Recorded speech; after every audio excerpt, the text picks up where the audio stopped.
पर परम पद जो वैकुंठ है, महावैकुंठ, त्रिपाद विभूति वैकुंठ, वहां सबका प्रवेश नहीं है। वहां तो भगवान और भगवान के नित्य पार्षद ही वहां निवास करते हैं। भगवान त्रिपाद विभूति वैकुंठ से गरुड़ पर विराजमान होकर के तम तदा तादृशम दृष्ट्वा यात्मभक्ति परायणम, उनको आत्मभक्ति परायण उनको देख करके अनंत काल से जो भगवान का हृदय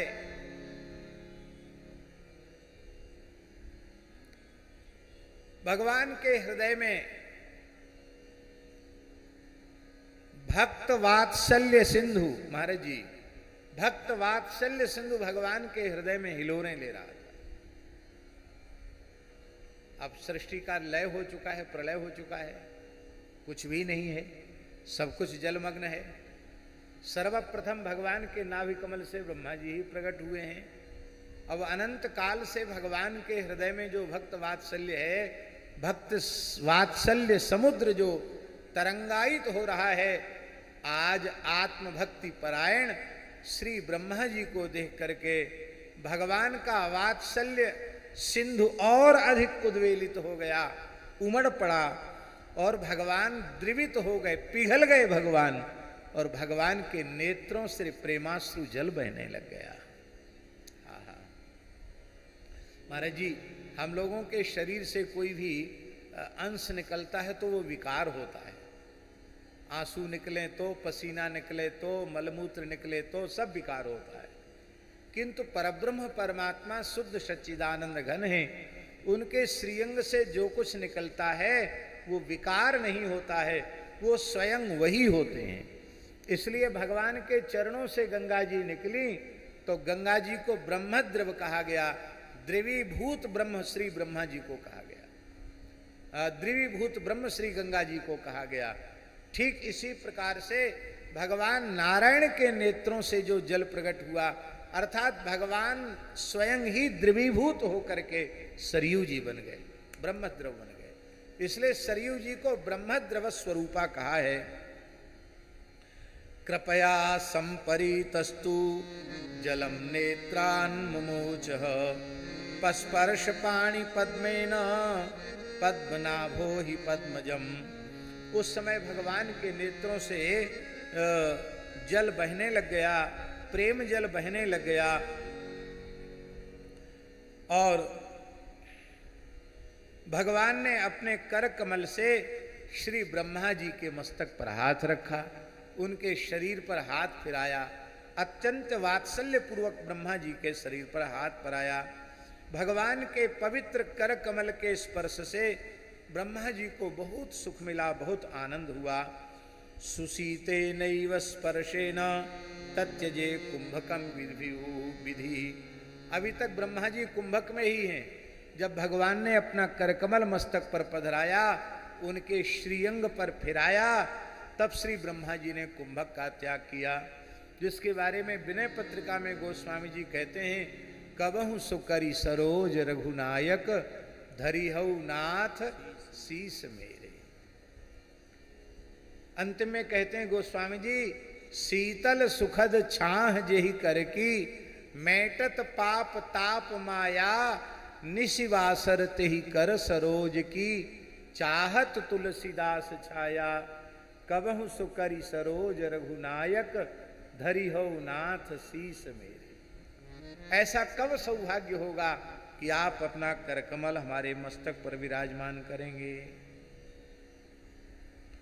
ब्रह्मा जी ने प्राणायाम त्याग दिया और नेत्र खोले तो क्या देखते हैं, जो कोटि कोटि कंदर्प दर्प दलन करने वाला मनोहर स्वरूप उनके हृदय में प्रकाशित हो रहा था, वह अंतर्यामी भगवान श्री हरि ही उनके नेत्रों के सामने खड़े हैं, उनके चर्म चक्षुओं के सामने प्रत्यक्ष होकर के दर्शन दे रहे हैं। भगवान का मंगलमय दर्शन करके ब्रह्मा जी भाव भाव विह्वल हो गए। प्रणम्य दंडवद वेदास तस्यापश्चिच्च माधुरीम, साष्टांग प्रणाम कर लिया किया और फिर खड़े होकर के अपलक नेत्रों से भगवान का आपाद मस्तक पर्यंत जो दिव्य माधुर्य है, लावण्य है, उसका अनुभव श्री ब्रह्मा जी महाराज करने लगे। बड़े प्रेम पूर्वक भगवान का नक्सिक दर्शन करने लगे और भगवान लगातार रोए जा रहे हैं। भक्तों के प्रति जो भगवान का प्यार है, वात्सल्य है, वो लगातार नेत्रों से बह रहा है। श्री ब्रह्मा जी ने वह जल अपने हाथ से ग्रहण कर लिया और अपने दिव्य कमंडलू में भगवान के नेत्रों का जल स्थापित किया और फिर चारों मुखों से ब्रह्मा जी ने भगवान की स्तुति की और स्तुति से प्रसन्न होकर के भगवान ने ब्रह्मा जी को सृष्टि रचना की सामर्थ्य प्रदान की और वरदान दे करके श्री भगवान अंतर्धान हो गए और अपने त्रिपाद विभूति महावैकुंठ में भगवान श्रीमन्नारायण पुनः विराजमान हो गए। अब देखिए, इस सृष्टि का सबसे पहला जल सरयू जल है। इस धरती पर सरयू जी से पहले कोई नदी ही नहीं थी। इस धरती की पहली नदी सरयू है। इस धरती का प्रथम ब्रह्मद्रव जो है वो सरयू ही है। इसलिए सरयू जी के बारे में महाराज जी कहा है, सरयू सगुण पुमान, सरयू सगुण ब्रह्म है। सगुण ब्रह्म का अर्थ जानते हैं? साक्षात राम जी का दर्शन हो तो कितने सौभाग्य की बात है। ध्यान दें, सरयू सगुण पुमान का अर्थ क्या है?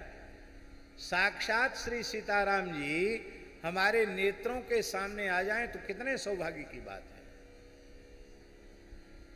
श्री सीताराम जी के मंगलमय स्वरूप का इसी जीवन में, इसी शरीर से, इन्हीं नेत्रों से दर्शन का जो फल है, वही दर्शन श्री सरयू जी के दर्शन का फल है।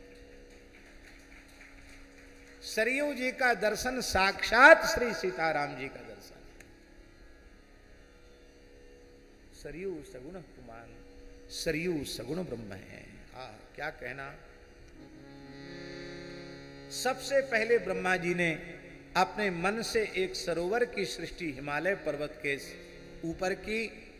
उसी सरोवर को मानस सरोवर कहते हैं, जिसको आजकल लोक भाषा में मान सरोवर लोग कहते हैं। मान सरोवर नहीं है, मानस सरोवर है।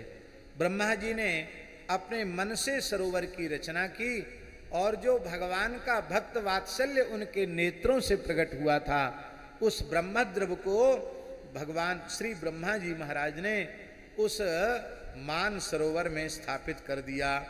जलस्य सरसिन्यासम तस्मिश्चक्रे ही पद्मजः जलस्य द्रुहिणो ज्ञात्वा माहात्म्यम परमाद्भुतम। ये जल ब्रह्मद्रव है, आश्चर्यजनक, अत्यंत विलक्षण महात्म्य इसका है, अत्यंत दिव्याति दिव्य प्रभाव इस दिव्य जल का है। ऐसा मान करके कालांतर में यह जल